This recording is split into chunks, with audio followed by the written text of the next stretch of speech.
Hello friends, welcome to నా style వంటకాలు. ఇవాల్టి వీడియోలో వచ్చేసి బ్రెడ్ తోటి మంచి స్వీట్ రెసిపీ అనేది మీతో షేర్ చేస్తాను. చాలా చాలా బాగుంటుంది. పిల్లలు పెద్దలు చాలా ఇష్టంగా తింటారు.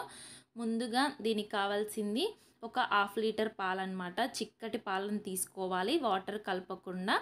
చిక్కటి క్రీమ్ మిల్క్ ఉంటాయి కదా, వాటిని తీసుకొని ఒక బౌల్లో యాడ్ చేసుకొని స్టవ్ లో ఫ్లేమ్లో పెట్టేసుకొని వాటిని మరిగించుకోవాలి.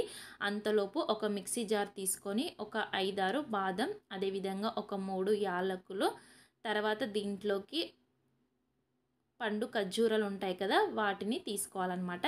సీడ్స్ తీసేసి వీటిని ఇందులో వేసేసుకోవాలి. ఇలా వేసేసుకొని వీటన్నిటిని చక్కగా పేస్ట్లా పట్టుకోవాలన్నమాట. దీంట్లోకి ఇప్పుడు ఒక 5-6 కిస్మిస్లను కూడా యాడ్ చేసుకోవచ్చు.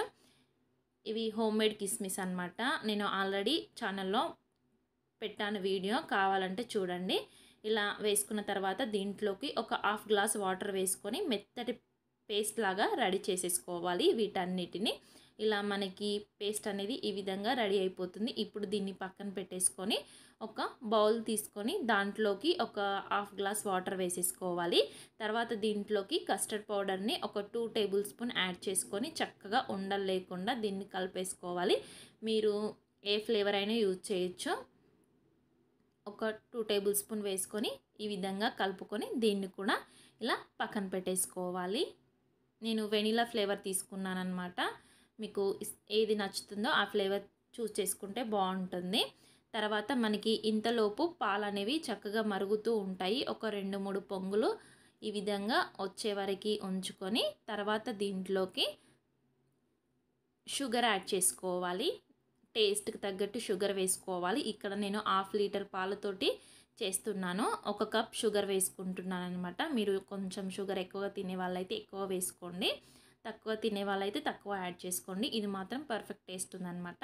తర్వాత షుగర్ వేసుకున్న తర్వాత మొత్తం కలిపేసుకొని మళ్ళీ దీంట్లోకి మనం మిక్సీ పట్టుకున్న పేస్ట్ని యాడ్ చేసుకోవాలన్నమాట. బాదం ఇవన్నీ డ్రై ఫ్రూట్స్ తోటి పట్టుకున్నాం కదా, ఆ పేస్ట్ మొత్తాన్ని ఇందులో యాడ్ చేసేసుకొని చక్కగా కలిపేసుకోవాలి.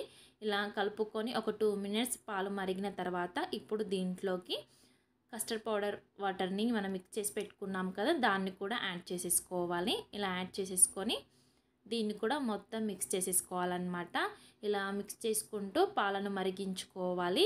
కొంచెం చిక్కపడ్డ తర్వాత ఇప్పుడు దీంట్లోకి బాదం కాజుని ఈ విధంగా కట్ చేసేసుకొని వేసేసుకోవాలి.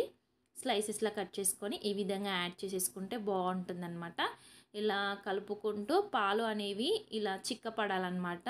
అంతవరకు దీన్ని మధ్య మధ్యలో కలుపుతూనే దీన్ని మరిగించేసుకోవాలి. ఈ విధంగా చిక్కపడిన తర్వాత స్టవ్ ఆఫ్ చేసేసుకొని ఈ మిశ్రమాన్ని రూమ్ టెంపరేచర్ వచ్చిన తర్వాత ఫ్రిడ్జ్లో పెట్టేసుకోవాలన్నమాట. ఒక హాఫ్ అన్ అవర్ పాటు ఫ్రిడ్జ్లో పెట్టేసుకోవాలి.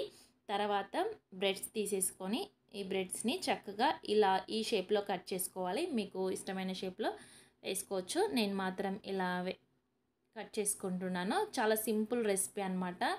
ఇంటికి ఎవరైనా రిలేటివ్స్ వచ్చినప్పుడు అప్పటికప్పుడు ఏదైనా రెసిపీ చేయాలనుకుంటే స్వీట్ రెసిపీ ఇది చేసుకుంటే చాలా బాగుంటుంది. చాలా టేస్టీగా కూడా ఉంటుంది. చూసారు కదా, ఈ విధంగా స్లైసెస్లా అన్నిటినీ కట్ చేసుకొని ఒక ప్లేట్లో సపరేట్గా పెట్టేసుకోవాలి.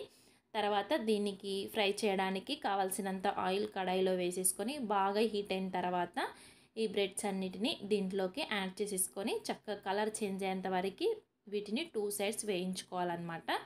స్టవ్ మీడియం ఫ్లేమ్లో పెట్టేసుకొని చేసుకోవాలి, లేకపోతే తొందరగా బ్లాక్ కలర్లోకి వచ్చేస్తాయి అన్నమాట. అవి కొంచెం ఈ విధంగా గోల్డ్ కలర్ వచ్చిన తర్వాత టర్న్ చేసేసుకోవాలి 2 సైడ్స్. ఇవి గట్టి పడిపోతాయి. అప్పటి వరకు వీటిని ఆయిల్లోనే ఈ విధంగా వేయించుకుంటే బాగుంటుందన్నమాట.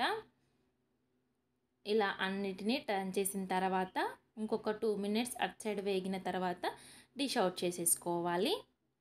ఈ విధంగా ఒక ప్లేట్లోకి సపరేట్గా తీసేసుకోవాలన్నమాట. మిగతావన్నీ ఈ విధంగానే వేయించేసుకోవాలి. ఇలా వేయించుకున్న తర్వాత ఒక బౌల్లోకి వీటన్నిటిని వేసుకొని వాటిపైన మనం ఫ్రిడ్జ్లో పెట్టిన మిల్క్ మిశ్రమాన్ని దీంట్లోకి యాడ్ చేసేసుకోవాలి. ఈ విధంగా యాడ్ చేసుకొని పిల్లలకి ఇచ్చామనుకోండి చాలా చాలా ఇష్టంగా తింటారు.